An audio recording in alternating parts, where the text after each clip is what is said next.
kapihan sa Dipolog. Live kita nga madungog sa RMNDXDR o IFM o ingon man alang sa ato ang mga viewers sa ato ang website. Live streaming kita sa www.rmndipolog.weebly.com. Ang kapihan sa Dipolog duha ka public affairs program media services o ingon man alang sa atong mga kaigsuonan, sa atong mga fans all over the world. Good morning, good afternoon, good evening. Sa tibuok kalibutan nga nagsunod sa atong kapihan sa Dipolog, makita kita sa YouTube sa ato ang website, no? So just visit our website sa YouTube. Live streaming kita pod karon www.rmndipolog.weebly.com. Kini si Edith Pahinti Tumong ang inyong regular anchor and host. Makikauban ninyo sulod sa duha ka takna nga tulumanon. Maghisgot-hisgot kita og mga butang nga adunay kalambigitan ang atong mga katawhan sa atong katilingban. Karong butaga kauban nato as usual ang atong three musketeers nga mao'y nagdala sa atong tingog, mao'y nagdala sa ato ang live streaming alang sa ato ang kapihan sa Dipolog. Haron kita madungog, haron kita makita sa atong mga kaigsuonan sa tibuok lalawigan sa Buanga del Norte, duha ka dakbayan sa Dipolog dapitan ug sa tibuok Pilipinas, tibuok kalibutan. So thank you so much for your usual support sa ato mga three musketeers diri. Si Silbert Bundoyano, ang ato ang IT director sa kapihan sa Dipolog. Ang kamera ipandiha ninyo aron makita mo. Dayon kauban nato si Tax Ilomba as nga nagdala sa ato radio broadcast. O dito sa estasyon si Danny Luod. Good morning Danny, CEO niya sa atong party. Dayon og kauban usab nato sa ngalan ni Mr. Richard Villaronte, ang ato ang station manager sa RMNDXDR o IFM. Karong butaga kauban nato sab dinhi as usual ang atong panelists o business manager si Paul James Hocolan. Gipaabot nato si Edgar Surunda ang mabugnaw kay nga tingog tungod ka na sa iyang friend si Dagway. Og ingon man atong gipaabot walay promo. Mga maningil taon niya ni Edgar. Atong ipaabot si former Congressman Attorney Rosilier Matoy Barinaga, ang ato ang usa sa panelist dinhi karong buntaga. Ato usab nga gipaabot nga abot diri ang atong guest panelist nga si Ronilio Boyli. Atong gipaabot nga maabot diri si Konsyal Ruben Ligorio. Kana og wato murag nadayon madagway ang flight paingon sa Las Vegas bato ang flight karon donaire versus Arce. So murag live kato siya nga mo lantaw kang Donaire versus Arce, no? So Konsyal Ruben Ligorio kuha na to siya ron kanang speaking dollars na to siya ron dito. Pero ang nahibilin sa balay, good morning ato kang Ma'am Fe Ligorio, si Racel, si Attorney Paul Ligorio, si Mukang, si Mukong, si Muking. Good morning ninyong tanan. Dayon atong mga greetings usab ngadto sa kang Engineer Crisostomo de la Cruz sa Kingdom of Saudi Arabia, si Tata Marilyn Rubio sa Malta, si Ma'am Milagros Agustin sa Chicago, USA.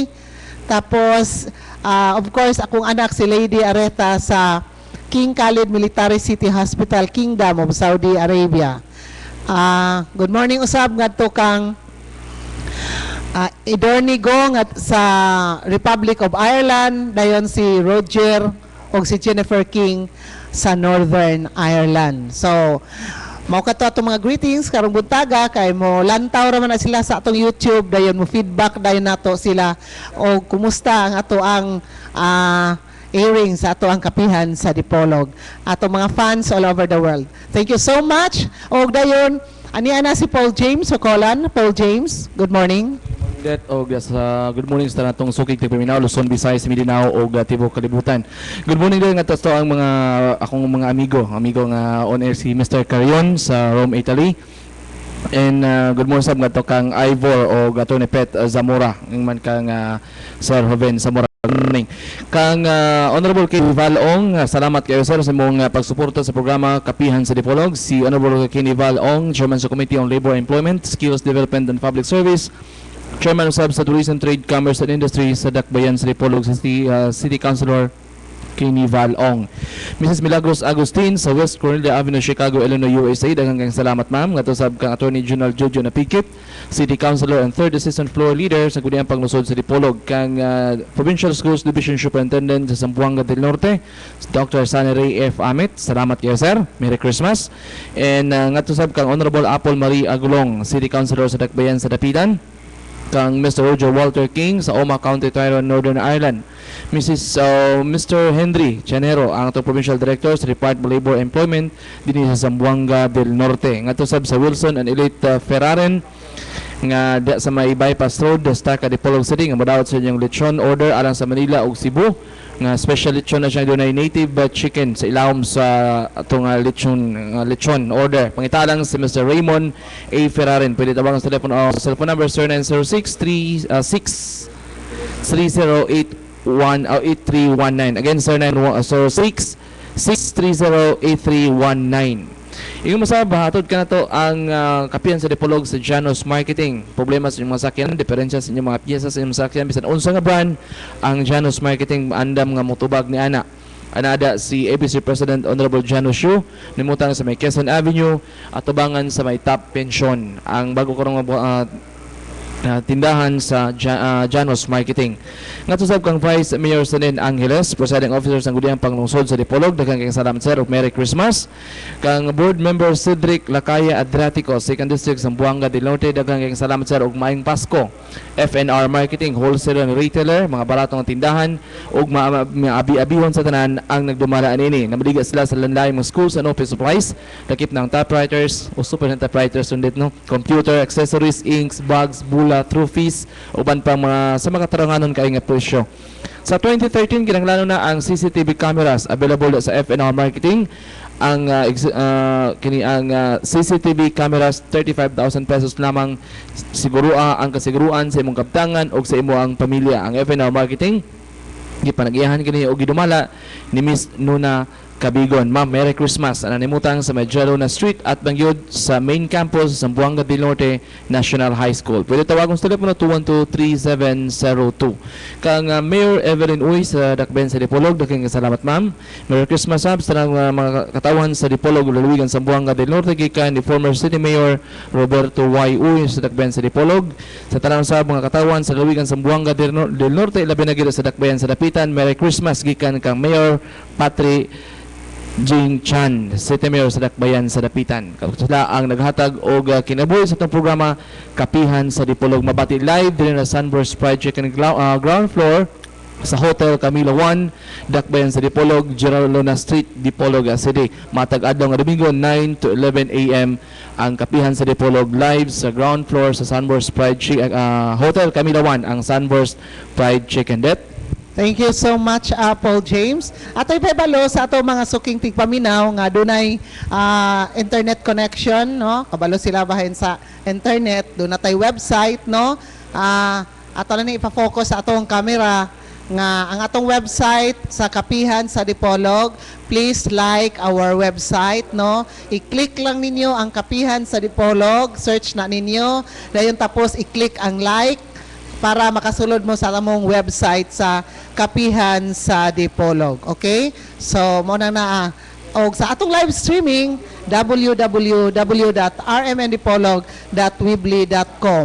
We are building a fan base kay haron ato i-share ang atong information diri sa Dakbayan sa Dipolog nga we are very peaceful and friendly people, hospitable, tapos clean ang atong city. We are promoting our city of Dipolog, province of Zamboanga del Norte, so to speak. So, thank you so much. Hinapunta nga mo-like mo sa page na to sa Kapihan sa Dipolog. Okay.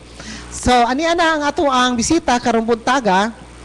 Hopefully, we will pray to God nga makuha niya ang the highest position diri sa Department of Agrarian Reform sa ato ang lalawigan sa Zamboanga del Norte since the retirement of Provincial Agrarian Reform Officer Virgilio Alcomendras last December 8, sir, no? So that was his birthday, and he already retired last December 8, 2012. No, so it's no longer Paro Virgilio Alcomendras, but as caretaker, we have with us this morning ato ang amigo, membro ni siya sa MINPRA, Mindanao Press Radio Association. Nagbase ni siya dito ag sa una sa Mindanao State University. Pero paro gihapon ni siya diri sa atong dakbay sa atong Lawigan sa Buanga del Norte, assistant ni siya kang retired Paro Virgilio Alcomendras. So I'm glad nga ni anhi siya diri ni sanong sa atong imbitasyon ang atong amigo nga sa kanunay nagsuportar usab sa atong kapihan sa Dipolog. Ang atong amigo nga walay lain si Paro Muhammad Dasan Adjo. Good morning, sir, and welcome back to Kapihan sa Dipolog. Okay na, sir. Good morning, Edeth. Good morning, Paul. Good morning sa lahat. And good morning to the radio listeners. And of course, Merry Christmas to all. Okay, thank you so much. Brief ra kaya ang greetings, no? Pero kini siya puhon malayong ginaw makuha niya ang top position sa Department of Agrarian Reform diri sa Buanga del Norte. Kay balog kita nga successful ra gihapon ang implementation diri sa mga programs kay kini siya kanunay ni siyang naglihok, kanunay nga visible o gitrabaho gud niya ang iyang trabaho diha sa atong Department of Agrarian Reform. So let's start the ball rolling, sir. This time it's the end, almost the end of the year, no? So from the previous interviews we had diri sa atong kapihan sa Dipolog, na-mention na nato ang mga major programs sa DAR like Comprehensive Agrarian Reform Program or CARP. Then we have the BARPs, no? And then what other programs diha nga major programs diha sa DAR, no? Nga gi-implementar dinhi sa ato ang lalawigan sa Zamboanga del Norte. And we are not speaking of only kanang mga gagmay lang mga projects and programs, but multi-million programs and projects supported by foreign governments. So kumusta ang atong implementasyon diha sa mga programa o proyekto sa DAR sa atong lalawigan sa Zamboanga del Norte, sir? Actually, we try to look at the background of the Department of Agrarian Reform before we answer the detail of the question. Actually, the Department of Agrarian Reform, this is an agency concerning on the rural development, along with the NR and the SWD.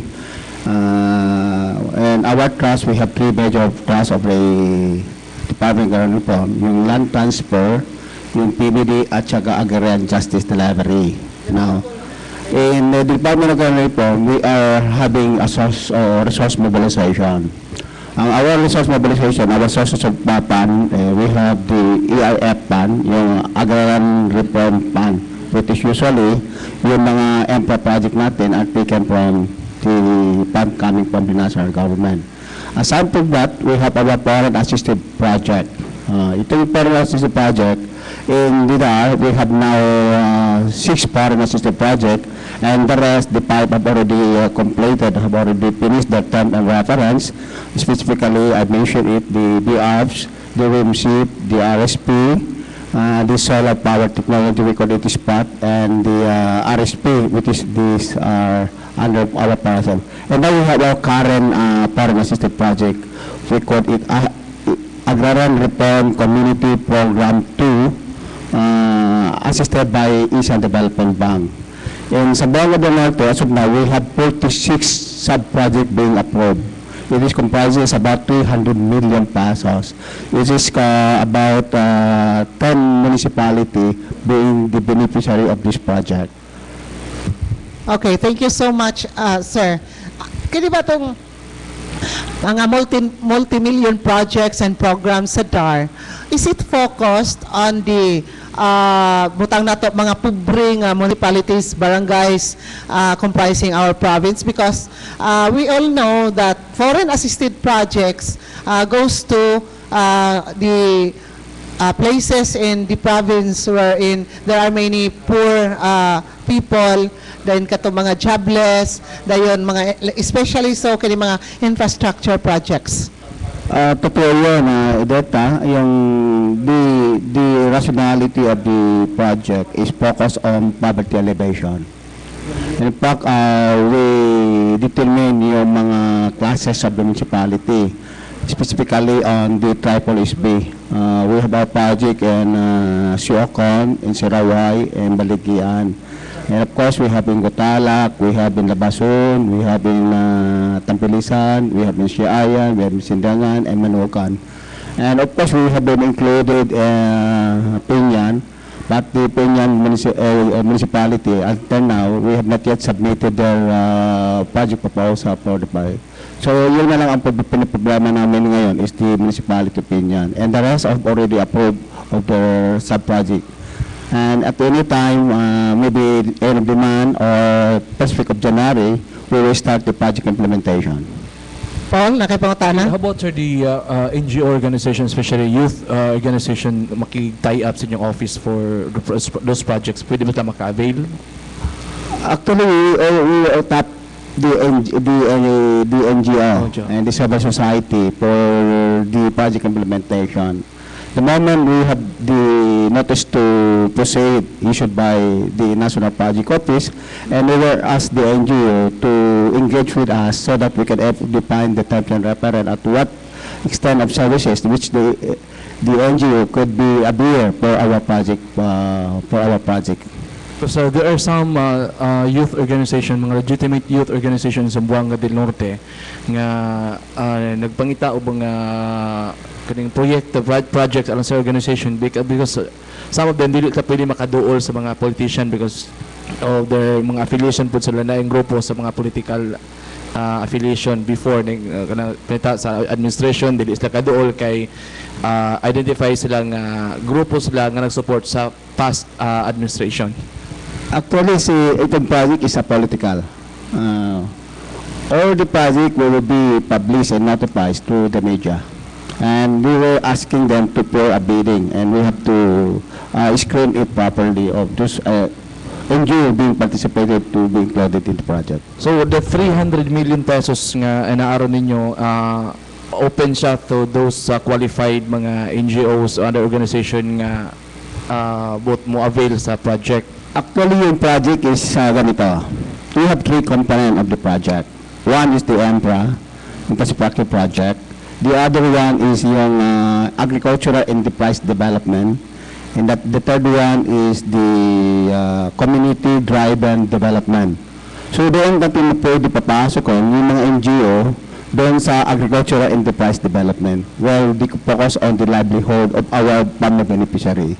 And they have their own technology to be introduced in the enhancing the farming system development of our farmers beneficiary. So doon siya pwede doon. Okay, thank you, sir. In implementing these projects in different areas of our province, are you asking for counterpart from LGUs or from NGOs or from anybody who are the recipients of these projects? Because dili gud mapangayuan o counterpart ang mga beneficiaries aning nga projects, they will just kanang dili sila kay interesado nga mo protect, mo preserve sa project because dili man ilang gastos, di ba? Ikaw naman sila gadawat. I mean, dawat limpyo ba, no? So para nila wala bitaw ko ana gahago, di bitaw na akong proyekto, as attitude man na nato, di ba? So siguro I don't know if you implement counterparting in all the projects for the beneficiaries. Actually, meron cost sharing yon. Cost sharing, okay. For the part of the LGO, meron silang equity being required to avail that such project. On the part of our partner beneficiary, meron din sila cost sharing do.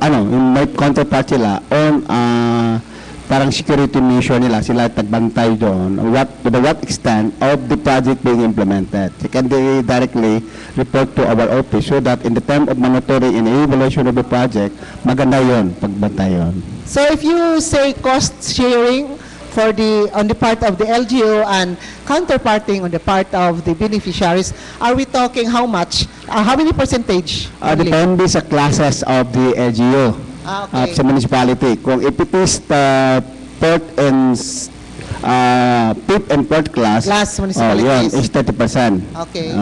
Pag dating ng third and second class, that is 50-50. Ano? 40. 40, Yes. 60. Pagdating, 40-60. Pagdating sa first class municipality, and that is 50-50. Yun. Okay. So, cost sharing, counterparting, so that the project will be protected, will be successful in implementing, and it will be preserved by the beneficiaries themselves. How about the peace and order condition of the place? For example, like kanina, you mentioned that we have projects in Triple SB, Siokon, Sirawai, Sibuko, Baligyan, and it's a far away places here in the province, and considering the peace and order situation there, we know that for a fact nga medyo unstable minsan, medyo normal naman minsan, medyo red alert minsan. So meron ba kayong mga should we say sikreto na mga ways, no, to handle this yung mga criminalities doon, aside from the yung hindi natin, we will not discuss about the yung mga snatchers, yung mga hold-uppers, ganun. But we particularly would like to point out yung mga MNLF doon, existing, MILF doon, existing, Abu Sayyaf kaya. So, because this will become a big hindrance to the implementation of your projects and programs. Thank you, that. No? Ito yung mga environmental factors natin dyan for the project implementation. When we identify, it is not us who identify the area. It is originally coming from the LGU and the barangay captain and the people through our barangay workshop consultation. It is them who identify the project. Yun. So that we can bring the people in the ground to the planning process until such the approval of the project. Now, in the case of our security, and so that we can attain on the peace and order of the area in the implementation of the project, we have a good consultation with the military, especially of course the AFP, and of course the PNP, we have very coordinated, and the LG as a whole, including the barangay. And we have also a channel of communication for those insurgent group, like the MNLF, like the MILF, because it is them, their family, who requested that project, so that they can bring the services of the government to them, so that we can attain the peace and order in that area. And in fact, we have an experience in Sirawai. I think you can remember in Sipawa, the barangay, where Burhan was died there. When there was, after the war between the Abu Sayyaf and the military, in that area, we propiled into an ERC and turned it into ERC. After that, we introduced, pinasok natin yung SPAT, yung solar power technology under the Spanish government, and we converted to economic zone. People are not participating in the developing of the area because of our ERC na develop yun. So, similarly also in the Sirao also, yung panabutan is si Pakit. They are now availing the two projects. One is the school building. The one who donated the area is pamangkin ng brigade commander ng MI. Siya yung nag-request, dapat daw magkaroon ng school building yung barangay nila, yung panabutan, para yung mga anak nila, anak ng mga kaibigan natin mga MLF, makapag-aral. So nakikita natin yung kagustuhan nanggaling sa kanila. So it has no reason why we cannot attain the peace and order despite the effort coming already from that sector of the barangay. So, you are also saying, sir, that handa na yung para pang ransom money ninyo or board and lodging pag nakidnap kayo doon sa malalayong lugar sa Triple Isbik because sometimes Wala naman tayo pinipray ganon. Ang atin lang, kinakausap natin sila personally. And in fact, we have been validated the project for several times the area. Kasama natin sila nagsisecurity sa atin. Of course, with understanding coming from our AFP and the PNP. Sinasabi namin, because our purpose with them, this year we have common purpose is to develop the area. So with all our understanding, with all the trust and binibigyan nila sa atin, and of course, bibigyan natin ng magandang trust naman. So that the area will develop. So that the peace and order of the area will being pacified in peace and order. And tomorrow we'll be coming then to talk some of their family concerning with our project also. in Sirawai. Yes. So, We have a what will be your job there in Sirawai tomorrow? What is the problem there in Sirawai? Kasi may konting land complex between the DACON and our Pamad Beneficiary. But initially, gusto nila magkaroon relocation survey. So we were able to discuss it and until we have made a amicable settlement, except now, yung relocation survey, sabi ko, this is a program, it needs a monetary for this matter. So pinasok ko nung sometime in August, pinasok ko doon sa program, it was approved through our ESFP2 project, yung EDB, na-approve na. Ngayon, bukas, pupunta ako doon para magkaroon kami ng inspection ng perimeter area para maayos namin yung relocation survey. Okay, thank you so much, sir. Speaking of land conflict, meron kasing mga misconception, forgive me for saying this, but usually yung mga pupunta doon sa DAR regarding land conflicts, ang sabi nila, pabor daw kayo sa landlord.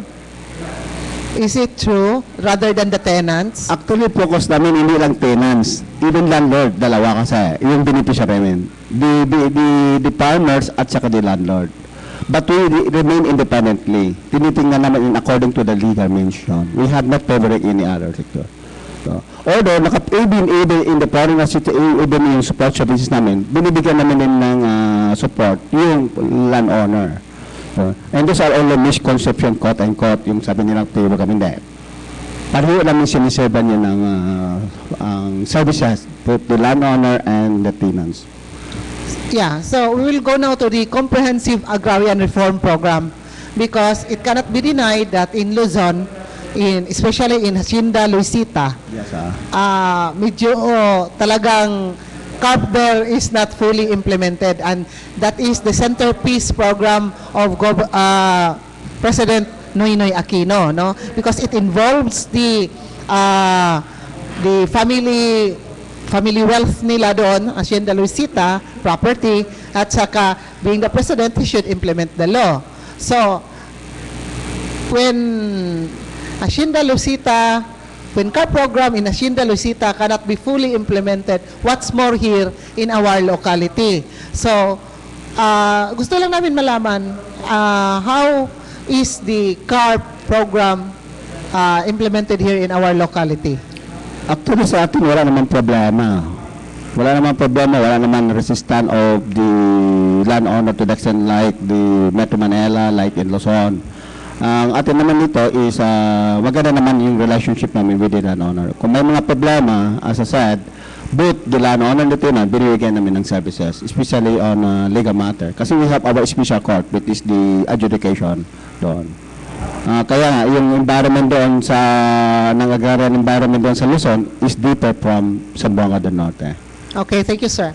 I remember our panelists here, they're not around, former Congressman Attorney Roselier Matoy Barinaga and Consihal Ruben Ligorio. They were asking questions about CARP implementation in the previous interviews here in Capienza de Polog with you, with your legal chief. How about ngayon? Kumusta na ang yung paying process? We know that land bank talagang babaya doon, pero kayo ang mag-verify sa mga beneficiaries. So, kumusta na ang bayaran talaga? Yun ang importante kasi I would sympathize with the landlord because as a landlord, if you will give but you are under the CARP implementation, and then your land will be distributed to the beneficiaries, tapos hindi mabayaran until now for how many years? Of course, ang landlord magagalit dyan. So, how about it, sir? What's the update? Actually sa atin, minimal na kasi yung mga problema natin yung for yung distributed not yet paid na problem. Minimal na yung sa atin dito. Kasi because of, although kung may mga naiiwan pa dyan, minimal na yung mga documentation na require ba lang. Inaayos namin yun. That time yung, I still remember, yung the first time I appear here, then after that I gave instruction to our division chief on operation to expedite in the processing of this lacking document, yung mga defective document, so that the land bank can able to pay this land over the capable by the land bank and the DAR. Yun. Maliit lang kasi percentage natin dito, not like other mga provinces, other region, malalaki because of some voluminous na documentation. Sa atin dito, in the role of our employees in the DAR, especially on operation in the MARO, they were help in assisting in the processing of the claim order so that the land bank were able to process it immediately. Okay, thank you so much, sir. Before we proceed, we would like to acknowledge the presence of our panelists dirilain, ha? Yang gift nimo, okay. Ang atong bugnaw kay sa katanan og tingog gikan sa Pagadian kay nag-Ferncy, si Edgar Soronda. Good morning, Edgar. Okay, daghang salamat dit. Good morning Dipolo, good morning Pagadian. Okay. Kaning welcome sa to pinag-uban sa Tulumanon Kapihan sa Dipolog Live. There is a Sunburst fried chicken sa ground floor. Kita ko Sunburst dito dit nila dito sa Pagadian dit, no. There is a Sunburst fried chicken, ground floor Hotel Camila 1 ning atong dakbayana sa Dipolog. Before anything, I would like to plug in dit do na day mo guest diri sa Makadali, no, sa Philippine Football Association kay karon mo-plug lang sila para sa activities by January 12 dinha sa Dapitan, pero hopefully kung naapas la Sunday they will be coming here for atol anang adlaw sa Kapihan with GB Kadungog, no? Oh yeah. Mga gwapo na gar. With GB. Gar kay magpa-kwanta. With GB and former ASCAL. Joke. Yeah, okay. With JB and former ASCAL's members nga mo bisita din na sa Dakbayas Dapitan kay dunay dakong football activities this semester. Mani sa to plug, just to plug in, no? Kinsa man mare? Basta kay nana Si Phil yang husband? si James yang siguro. husband? Okay. For sure si Kadungog maabot with other ASCAL members, no?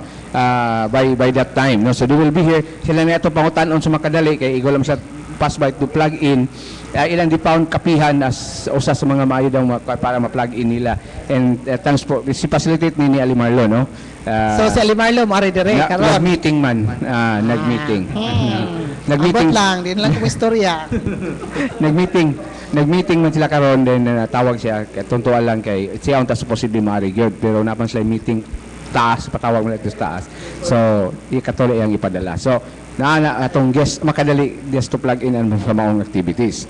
Niya ato sa dengi pahibalo, no, nga ang batch 79ers, no, sa Zensat, na karon State U, sa karon 26 sa Enero, no, 1:30 PM, magsugod ang atong kalihukan, doon na tayo outreach, doon na po tayo kaning net replanting, din ang ato nga Kabats Night, no? Kabats Night is dap-dap Pulangko, okay?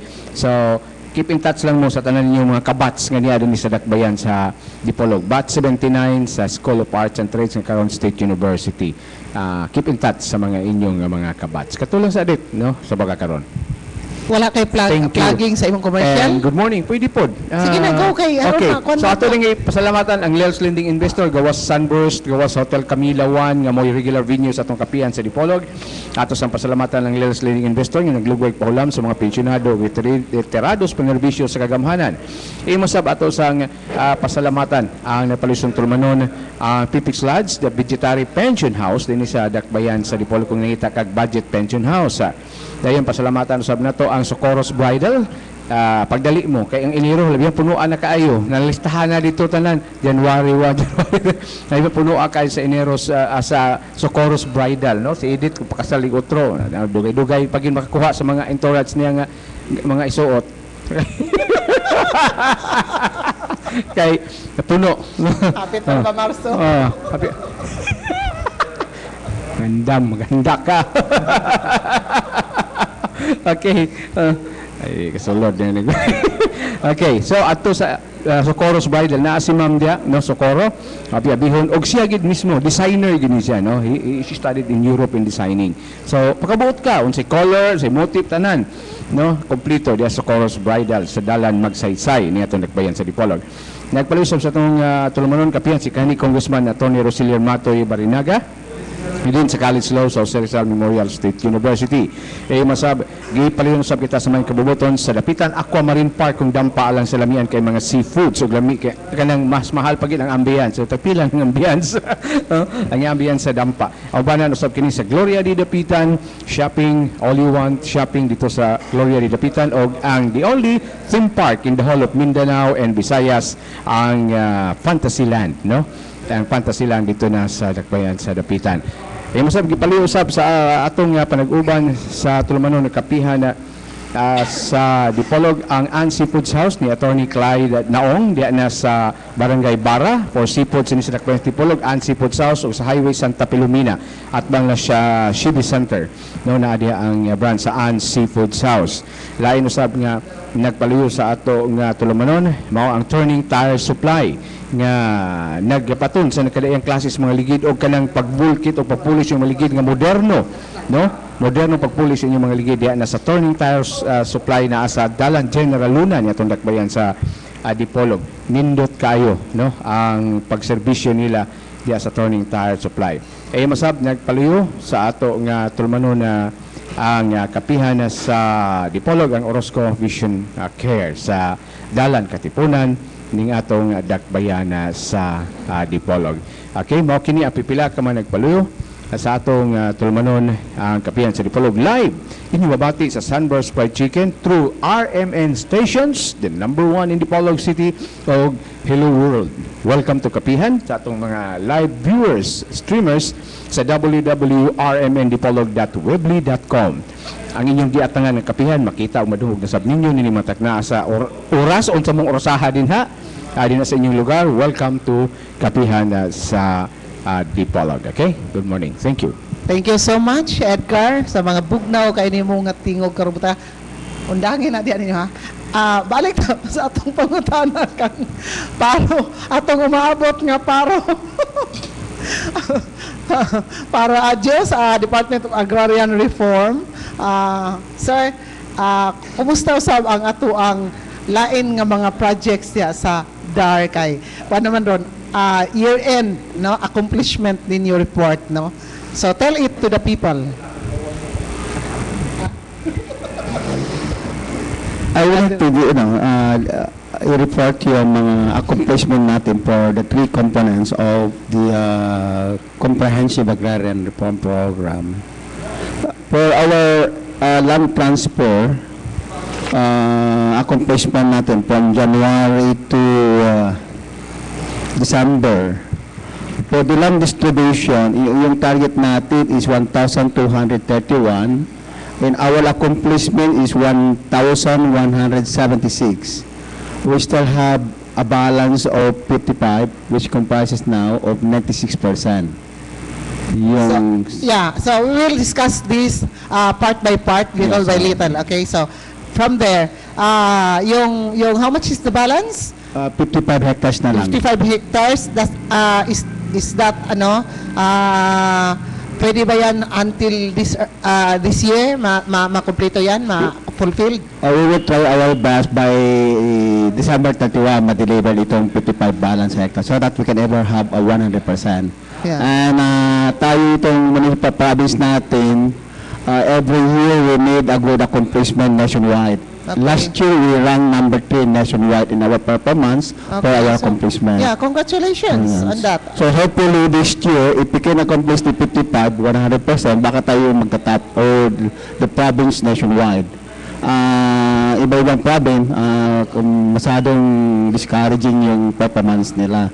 But so far, dito sa atin, yung 96% with the cooperation of our employees with other stakeholders, lalo ng LGU, lalo yung landowner natin. Kaya nga nakukuha natin ito, yung accomplishment natin ito. Actually, mahirap na ngayon, Ed, for itong processing natin yon sa mode of accusation. This is compensable land. Mahirap ito. So with that, pagtulong-tulong ng bawat isa, nakareach pa tayo as of this time, as of today, ng 96%. Ito sa land distribution natin. 55 hectares na lang ang kulang natin. So, we have a remaining about 2 weeks more to go. Kaya ito. Kaya nga, after this, ang si Rawai, I'll be going to Cebuco. Kasi nag-ask yung OIC Marino doon to talk with the landowner daw para makuha natin ito. Siguro sir, one of these days, sasama kami ni Edgar sa kanipol doon sa Cebuco, Siraway. Sure. Okay. Welcome. Highly welcome. Basta walang kidnapper doon.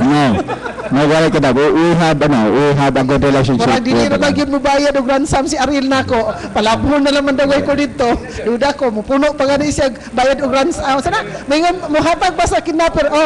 Tagaan pa mo ni niyang milyones para diharon na ninyo kay buloyagon na rin ako.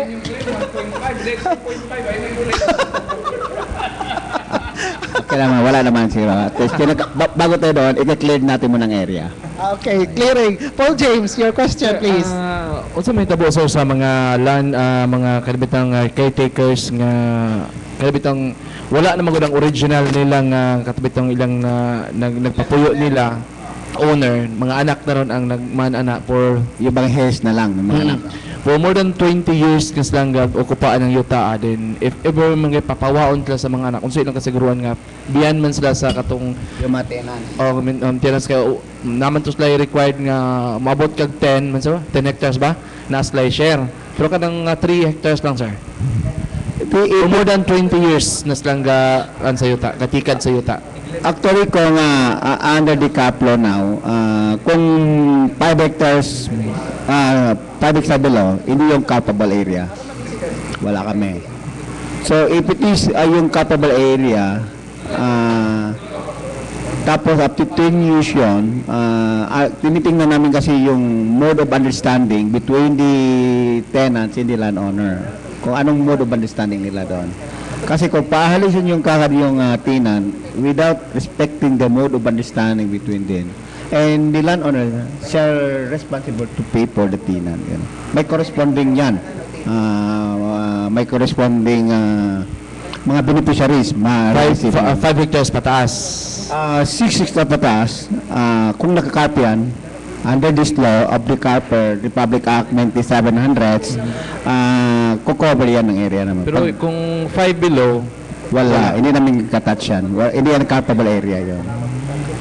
Unless isurrender doon sa amin, yun, by the landowner, yung compensable land isurrender. Hindi ipapakarp namin yan area. So we have to determine yun. But this time, under our mode of accusation, yung compulsory accusation, wala na yung mga relative, or kam-anak dyan. Diretso na yan pa-identify ng mga tao dyan for the beneficiary of the land. kasi yung original owner ng land wala na. Yung mga heirs na lang yung naiwan. Tapos if ever manggani na papawao nila ang katong mga katong ilang mga tenants, murag wala man gutoy kay gibulag-bulag muna mga 5 hectares paubos diring area dito po da. Although dako ng yuta pero gi-divide niya sa iyang mga tenants. So yun, kung hindi alam ka kasi tingnan natin yung mode of understanding nila doon. The landowner are responsible to the benefit. Yung tinatawag namin is disturbance compensation. Okay, great. Okay, thank you so much. Edgar, kay landlord man ni si Edgar once upon a time, pila ka hektaryas man pod sa yuta, Edgar, ang imong na imong gi turnover dito sa CARP. Dili that may numdum ako ko ni magisgot aning agrarian reform no ni Konsyal Licorio. Basta kining niyang agrarian reform. Magkumidoy jud yan, dugan. Magkumidoy magini ang dugan basta aning niya agrarian reform. Sir, do we expect sila pa mo magini cry, mo magini singgit gid sa mga cost oriented? Yes. Is this really now under the new administration the genuine comprehensive agrarian reform program? Mo man ni ilang singgit sir. Actually, kung sinasabi natin genuine, there is no such genuine agrarian reform ever seen in the history of the agrarian reform. No changes at all. There will be a changes in terms of some policies. No? In some of implementation of the land transfer, may mga pagbabago. But so far, may mga selected area. Lalo-lalo yung mga kasama natin sa government, and mostly yung policy maker natin dyan, they are the landlord and they have passed the law reflecting to their own benefit for the land. So, makikita mo, nagkakaroon ng lot for of the law being supposedly defined for the implementation of the program, especially yung agrarian reform. So, pag nakita mo yan, walang just genuine dyan. There is no quantable or adjectival press to define on the definition of genuine. So, Kasi, ilagay natin sa percentage yan. Dito sa mga sa part ng landowners, ilan ba sa percent ng mga landowners ang parang pro-carp, parang okay sila doon sa carp? Do you have details on those things? let's example dito sa Sambanga del Norte para makita natin yung situation. Ang ating scope of our lands, yung land natin, land acquisition and distribution is 62,000 hectares. Ang remaining balance natin now as of this time to be completed by 2014 is about 8,000 hectare na lang. So nakikita mo doon, if you find the ratio by having this one, maliit na lang. So meaning, our agrarian reform program here is very successful. And we have not never heard that the landowner whatsoever who would be having a demonstration in the Department of Agrarian Reform. So very cooperative in landowner because of our assistance also to our landowner. But not like in other area, nakikita na very radical, very critical, very vocal, and so on, etc. So far, it depends on the degree of the leadership of the Department of Agrarian in the province. So you are saying you have a good rapport with the landlords, with the tenants. You are saying that? Not because of the we depend and the democratic space on this governance. The landlord can also express the sentiment and we have to listen it, kanon. And the same also the Department of Police and other stakeholder of the agrarian reform. Okay, sir. Land acquisition, land distribution. Okay.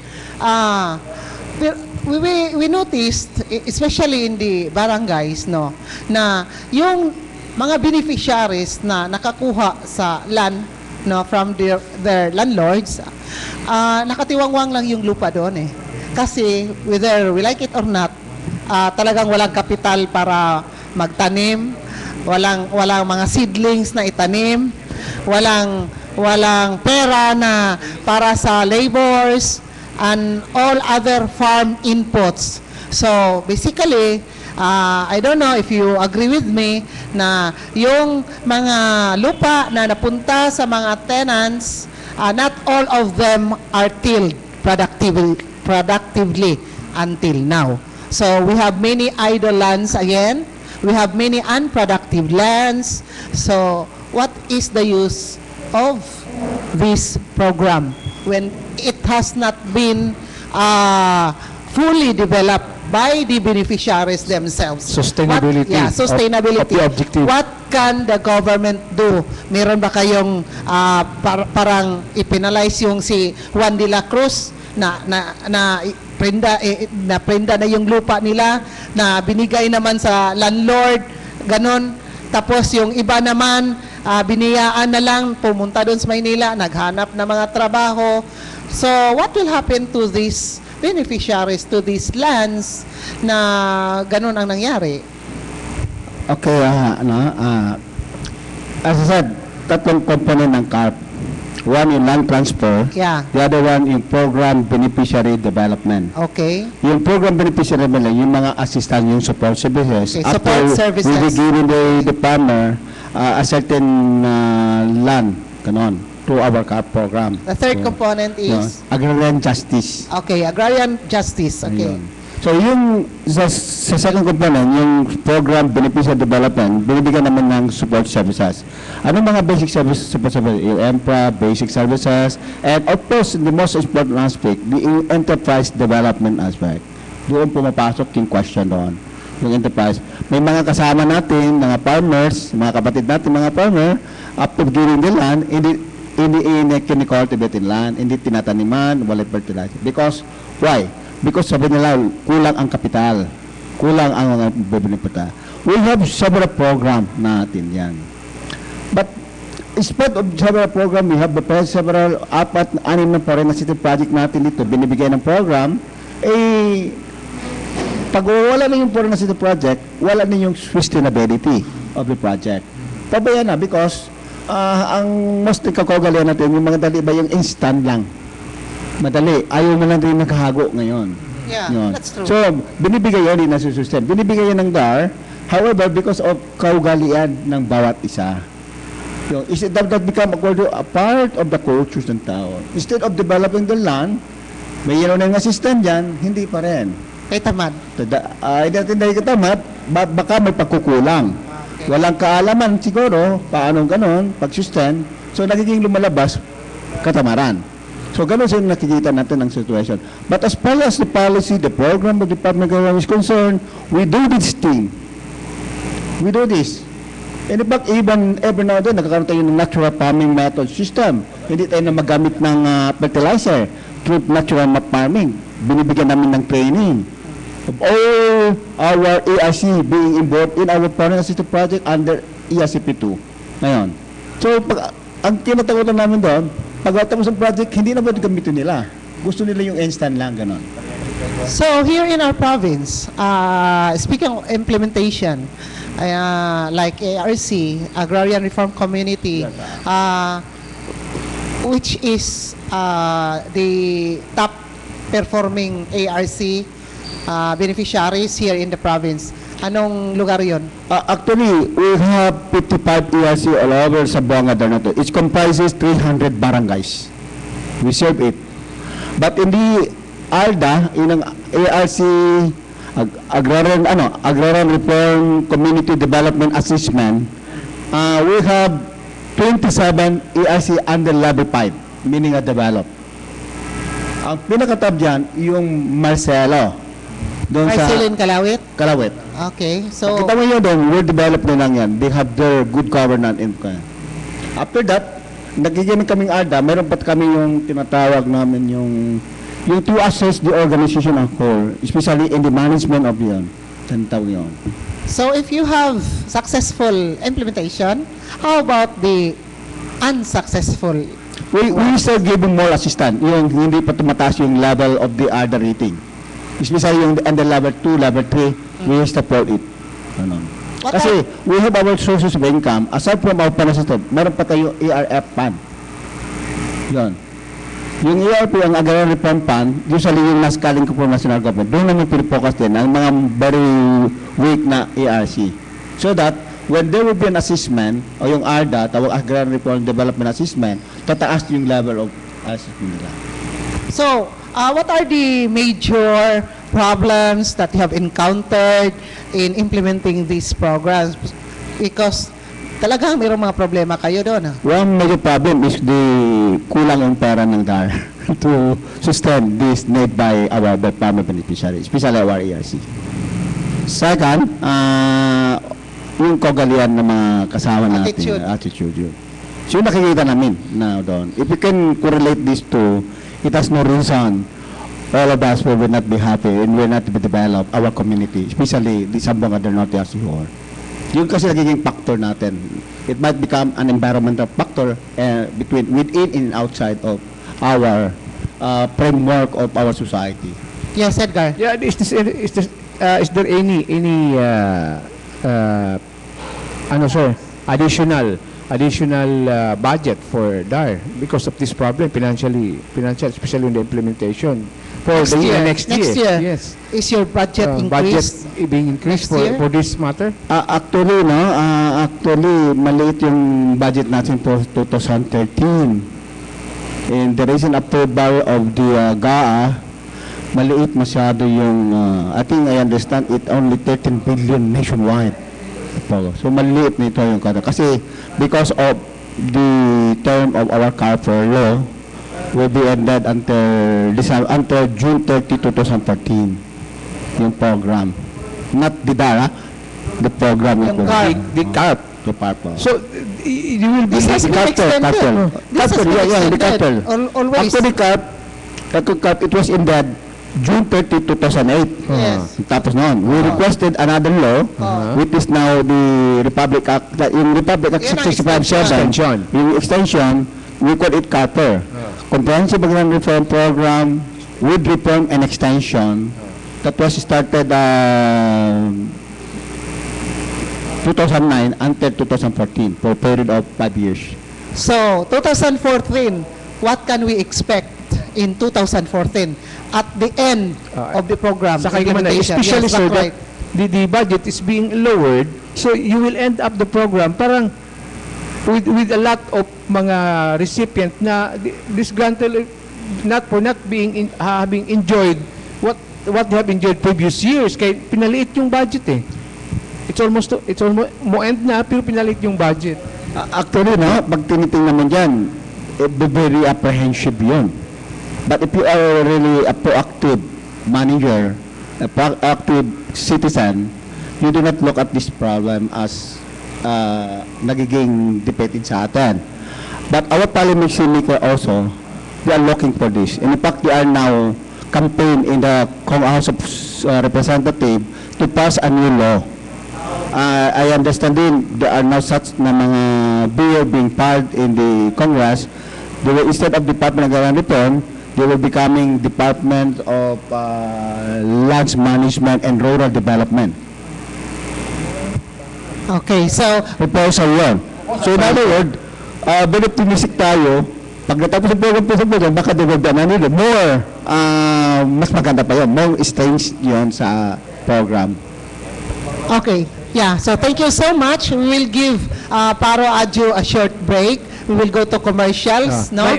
Manay, before permission. Ipaungong ni mo ang... Dito lang, di ko pangutanan, naalang ko i-congratulate, no? Okay. I would like to congratulate the school paper, Filipino school paper of Estaca Central Estaca, School, yeah. ang Gintong Ilaw, for garnering second best school paper in Filipino regional level. Kinsa may kotsa na, Gar. si Ato Helen congratulate Soronda, Helen. no? Si Helen Soronda, oh. Okay. Sige, magparty mo First- tayo sa kapiyan sa Tipulog. Ato tagag-award, ha? First, second, Kalabasa Award. second best school paper in Filipino regional level. Wow, congratulations, Dayon, Helen. all pages, nakadaog iya, all pages. Dayon, ang iya pag yung bata, feature writing, itong kitabag-tabangan po, nakadaog po siya for, they are off for Tacloban sa National Press Conference, no? Wow. Then after the kuan dito man ay i-training din sila. After the awarding, is at one training until the next day. So congratulations no sa ato nga kuan kaning ang winner sa Estaca Central School, Coach Helen Soronda, ang mga co-coach nila sila si Glenn Salatan, Ma'am Glenn Salatan ug si Ma'am Elizabeth Dufitas man mga co-coach nila dayon sa English po doon ay 3 pages ang ilang English paper sa Estaca Central School nga midaog po 3 pages lang no. Pero congratulations gyapon kay out of the effort ni sa coaches nila dito sa Estaca Central School. And Yes, hakin na mo na gipaabot na Alimarlo. Okay, yeah. Sulangon po, Sulangon National High School, ang Hagdan o ang Dalabe. Congratulations. Congratulations. Lingkod mo. Nagbunga yung kahago before that. Camera.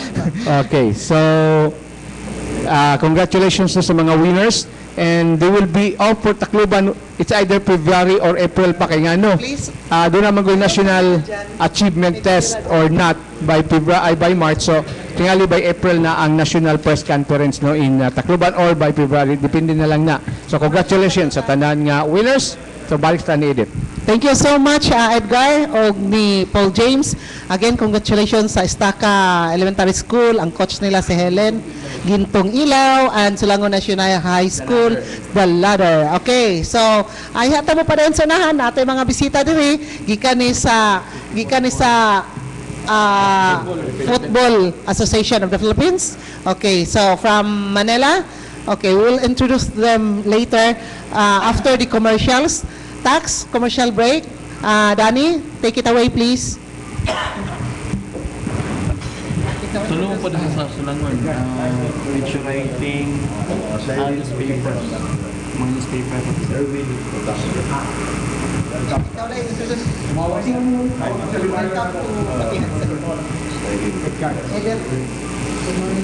Angkor, Edith Pahinti. Will you please write your name?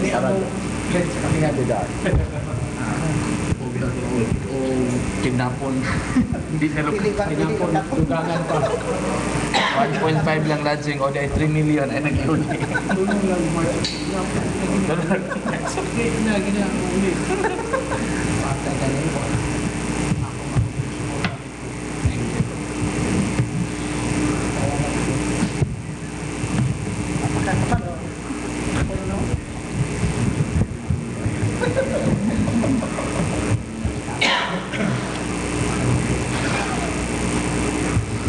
Kailan lang kayo dito?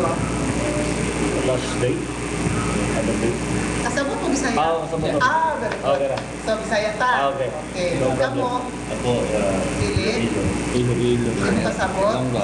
Tagalog. Tagalog ta ini. Okay. Tapos, Tagalog English po. Si Paro sa National Royal before, mga football coach mo? Or players? Or what? All around. Si Cyril Lupita, siya yung tournament head ng PFF. Philippine Football Federation. Siya yung tournament ng recruiting sa Mindanao. Ikaw, Presidente po ng Sumbonga del Norte Football Association. you're from Dipolo. Dipolo. And then sa Dapita, Sige, lani mo. Antonio Buka. Antonio Buka. Boca. Ikaw na mo introduce sa imong mga kauban, ha? Para madali ta. Why problem? Is GB coming here? GB ka doon? Coming? GB? Ano sa? When? Kasi pasado din sila sa James at sa Phil. Sila nag-group. Sila. Kasali ang Puhon, Sila, ha? Sila nga eh. Puhon, maabot na rin sila. Pero ang tunay na Pinoy ang Si JP. Si James nga. Wala siya ng military. Air Force. Air Force.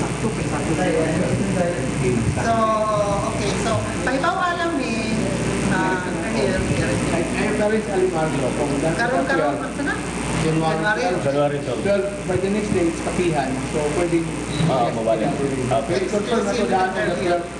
Dili makonflict agad. mas okay kung sa 11. Kasi sa 11 sila nang mabot. Wala kami kapihan dito. Every Sunday man naman kapihan sa Only Dipolo. on Sundays. Maybe Weekend lang earlier. siya. It's a weekend talk show. Because they will be flying out 1:30. 1:30 Saturday. Sa Saturday? Saturday. Sunday. Sunday.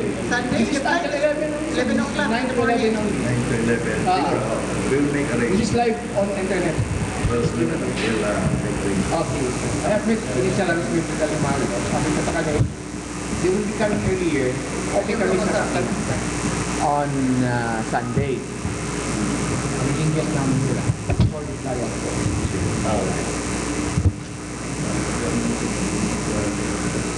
Hindi lang natin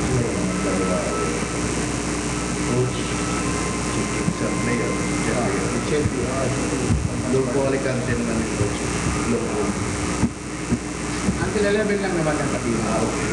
11. 9 to 11 ang official time. Pwede ka. Paul, ayun daw coffee nila po.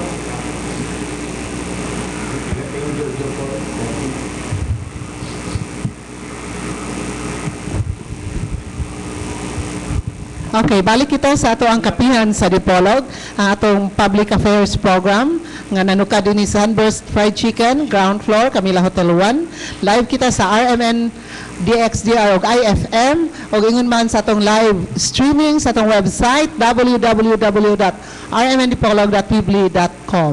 Kauban sa ato ang mga bisita dinhi karong buntaga, ang ato ang ganina nga gi-interview si Paro Muhammad Dasan Adjo sa Department of Agrarian Reform. O ingon man nangabot ni ang ato ang mga lain nga mga bisita sa mga opisyalis sa Philippine Football Association Federation, Philippine Football Federation of the Philippines, no? Philippine na gani. Okay, so I'm sorry na distracted ko sa coffee magod. Joke. Okay. Thank you so much. Paul, ayaw paghirit ya Paul ha, kay live yata. Okay, ato i-acknowledge din si Mr. Antonio Roca, Boca ang okay, Mr. Antonio Boca ang sa Philippine Football. Sa Sandipa, Zamboanga del Norte, Dipolog Football Okay, I will Association. give you the floor. Also to introduce your convenience sa Okay. kapihan sa Dipolog. Taga Dipolog ka, no? So, Yes, pwede ka mo binisaya. Okay, go. Bisaya, okay lang. So, nanato karon diri ang taga PFF, Philippine Football Federation, si Cyril Dufitas, ato ang tournament head sa PFF, o atong tournament director sa Mindanao, si Erwin Protasio from Davao. Okay, yes, good morning. Gentlemen, good morning. Good morning ho, in behalf ng Philippine Football Federation. Thank you for hosting us here. You now turn over to Mr. Dufitas who will explain the tournament we are promoting. Okay, Mr. Dufitas, please. Good morning. No? It's an opportunity for us to be here, no? Because most of our matches, we would like also to promote it, and thank you very much for giving us the opportunity. And I would like to extend my thanks to our media partners, and hopefully we can work together in the future events. So the competition is called the PFF Smart Club Championships. So we started the elimination last October. So in Mindanao, we have 17 provincial associations divided into 4 clusters. The winners of each clusters move to the next level, so the regional championships or the regional qualifying round. So the result of the elimination, Zamboanga del Norte, the Dipolog Football Association is number 1 in Mindanao, and followed by Malang FC of North Cotabato, number 2. So Zamboanga del Norte Dipolog Football Association is represented by Rom Garjal FC. So because it's a club competition. So all the clubs that qualified will be playing the round of 16. So our main purpose in coming here is to inspect the playing venues and the other amenities that the host association can provide for our visiting team. So our visiting team is a club coming from NCRFA, who is the qualifier of the United Football League. So it's Green Archers FC. They will be coming here January 11. So one of the programs that we would like to share with the community, aside from playing, is organizing a clinic para sa mga bata. So Football clinic. Football clinic.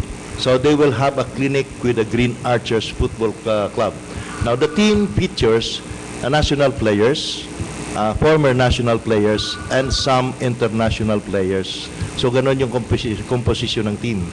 So this team is being led by Chief Ikaligdong, who is the team captain of Ascals. So they presently they competed I think a week ago they competed in they qualified for the Singapore Suzuki Cup semifinals. So unfortunately we lost in the second leg. Yes. But it's a very encouraging effort that the awareness of football is now being brought in the province. So aside from the intramurals, the activity that Green Archers Football Club will share with the children in Dipolog, in the Pitan City, will be part of our social responsibility. So at least meron tayong contribution naman sa community. Okay, sir. Thank you so much for the information. Where is the game gonna be held? Okay. Jose Rizal, Yeah, Mr. Roca. Sa kuan siya sa Jose Rizal Memorial State University Football Field. Ang venue na to sa palarong pambansa. Okay. Sa Dapitan City. Yeah, so may tickets ba ito? Wala, libre lang. Libre, okay. So, Edgar, your question Okay, I please. have that question to Sir Lupita. Sir, during my high school days, football was also a booming sport, no? In fact, many of my schoolmates are football players, no? Here in Zamboanga del, even in Zamboanga del Norte. But all of a sudden, it's gone. Then karon parang bumalik. Tungkol sa It went Ascals. back. What brought this? What happened, sir? a long time ago, we're really good in the development program. It's leadership. So ibig sabihin na for a long time football was not been supported, no, and only in selected areas that football is being played. Now we have a very good program coming from the Philippine Football Federation, and because of the success of the national team, so we have more sponsors coming in. So how to sustain it, that's the direction that we are going to do. We are going to take. And we are giving this opportunity also to the locality to give them the awareness in the sport that the kids at the young age should be involved in order to come up with a very good development program and a strong and established one.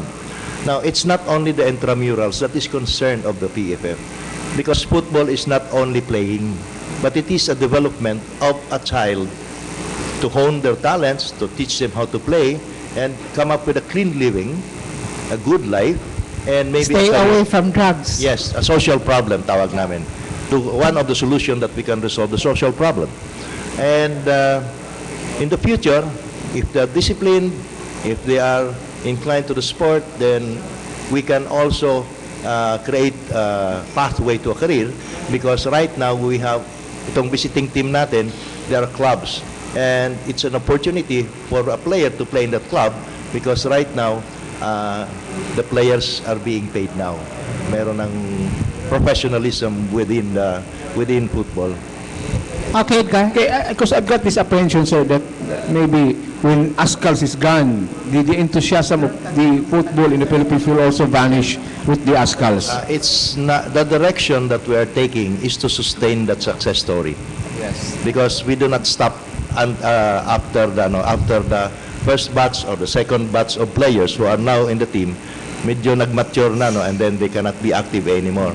Our objective is to establish our grassroots program through competitions, and the competitions will inspire the kids to be involved in the sport, and at least that will also help the community, and with the involvement and the partnership of the local government plus the support coming from the media, I think we could sustain that success, and through more activities that we can promote in one area, at least our expectation, the success story of the Ascal cannot be sustained. We can at least find solution that we will be moving forward. Yes, how is the national government supporting in the field of sports nowadays, sir, in comparison to Normally, days before? at the provincial level, the provincial association always partner with the local government. In particular, that we are using the facilities of the local government as our sporting area. So the support of the local government is very much appreciated But, well, definitely, it's now on the end of the leader or the presidents of the provincial Yes, association yeah. to link their program with the local government. Uh-huh. How about the national government? Because these people, these talented football players from the province or local, expected to grow up and go international. Then it's always the cry of these sports people, successful people, that we lack financial support. We cannot go on. We even competed international games at their own expenses. Right now, we have the national team committee who takes care of the national team. We have now team managers who offer the services to help football. And at present, the Philippine Sports Commission also provide us with assistance. We understand that there is not enough money for us. We are only given subsidy. Now, as a provincial, as a national association, we also have to extend or exert effort to find funds for the association to promote its program. And we are also being funded. We have subsidies from Asian Football Federation and also the world governing body, the FIFA, Federation International Football Association, which gives subsidies especially to the third world countries. So Philippines is having also that subsidy to promote the program that we have to apply and implement in the provincial level. Okay, I just do hope, sir, that my apprehensions will not come true, because during those days when I was telling you, that was during the time na mas sikat na sikat talaga si Peli. That's why a lot of Filipinos are Pele going is gaga. from Brazil. Yeah, they're going gaga with the football. But in Peli's gone, football in the Philippines also died with Peli. Okay, thank you so much. We'd like to acknowledge the presence of, will you please introduce your companion, Mr. Antonio Roca? Okay. Karon abot ito ang FIFA referee si Giovanni Villagracia. Naay sa ron sa Macau. So akong ihatag ang Okay, thank you so much. Welcome to Kapihan sa Dipolog. Good morning. Thank you. Actually, isa ko sa mga FIFA referees na to sa Pilipinas. And for now, naka-base ko sa Macau. I'm one of the product of Mr. Cyril Lufitas. For now, I think 7 FIFA referees in the Philippines. And then we are 3 referees and 4 assistant referees. So, I have a contract in Macau for 2 years. Human ko karong January, but na-renew ako last September. So, mag-end akong contract sa Macau for 2014. And then, I'm still active in FIFA. Anytime Questions? on call ko sa FIFA, kung may assignment sa abroad, so gagawas-gawas ko, pwede. Usahay, i-request ko nila, Sir Cyril, kung naigay mga ASCAL sa Pilipinas, that's why buuli ko. Last year, kung nakakita mo sa game LA Galaxy against ASCALs, ako ang nagtunga, ako ang nag-referee together with my colleagues. Upat may ka-Pilipino, puro may. Then, batch may tanan. Kami mo mga product ni Sir Cyril sa time niya nga siya ang referees department. So, you're saying that you have been a referee in international games? Yes, ma'am. Okay, so how is it na naging referee kayo in international games? Wala ba kayo mga racial discrimination being encountered in the international community? It's our part of our job. Lalo na, kabalo na ta, basta ang team nga pildi, walay mayo nga referee. Yeah. Is that what they are saying so? Kung namin mga kanang mga jokes sa mga sa profession na part na sa bayan, binuang, lisod ang referee. Nadyo ng discrimination, di mo ma-avoid. What is the worst discrimination that you have encountered? So far, ang crowd Frustrate. naman. So far, ang crowd. Kay, Ang crowd raw, okay. mga to ka international level, expected sa experience na ko sa Indonesia, so ang crowd niya almost 40 to 50,000. So, di ka kabalo nga gikantahan ka, ikaw na mo gi Okay, di mo kakabalo sa ilang language. Chantil, Gibak na ka. nakabalo ko sa akong naman may mga liaison officers na waka kabalo, ikaw mo to yung Ikantsawan. Ikantsawan sa ila ko. Wala problema. Di pa mong balos o kanta. Yo, balos po mo kanta binisaya. Wala. Dili sila kasabot unsa man. Wala na kayo sa referee kay gi-insulto na ka, smile rin ka po ni In the spirit of sportsmanship. Okay. So mas maayo man po na. Yes, Edgar. Does it follow nga you cannot become a referee, labi na international, if you're not a football player? Or How exactly will you become a referee? magi-bagi ka nga football player? Actually, credentials. it's a long process. Umpisa, siyempre, mas advantage kung player ka. You know a lot about the game. Pinakadakong advantage player ka. Para siyempre, ma-feel ni mo ang atmosphere, kabalo kag katag na-foul. So, siyempre, di ka ka-experience na, di mo masabot, di mo ma-evaluate og dali ang offense. So with all this excitement, awareness about football here in the Philippines, nga it's a developing sport, honestly speaking, can it really sustain? Atong mga kabataan na encourage ba yun?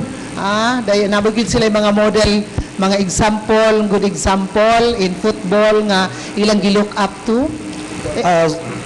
Mr. De Fritas and then Giovanni. Actually, we have an ongoing program sa grassroots, no? And we have also, it's duplicated in the locality. So, it is being funded by PAGCOR. We call the program Kasibulan. Okay. So, it refers to budding talents. So, yung mga bata, so we start sa grassroots. So, that's the future because if we cannot establish a mass-based program, well, definitely, it will not support yung sa taas na national team natin. So the direction of the program will always cater to the direction of the national team. That's the goal. So we have age group na mga competition na ngayon. So this year we have the Festival of Football for under 13, so 12 years old yan and below. So we have also now an official competition that is international for under 14, 13 years old and below. And we are preparing next year for the under 16 qualifying because there will be an AFC qualifier for the under 16 that will be played abroad. And the under 19 natin, mayroon na tayong national team.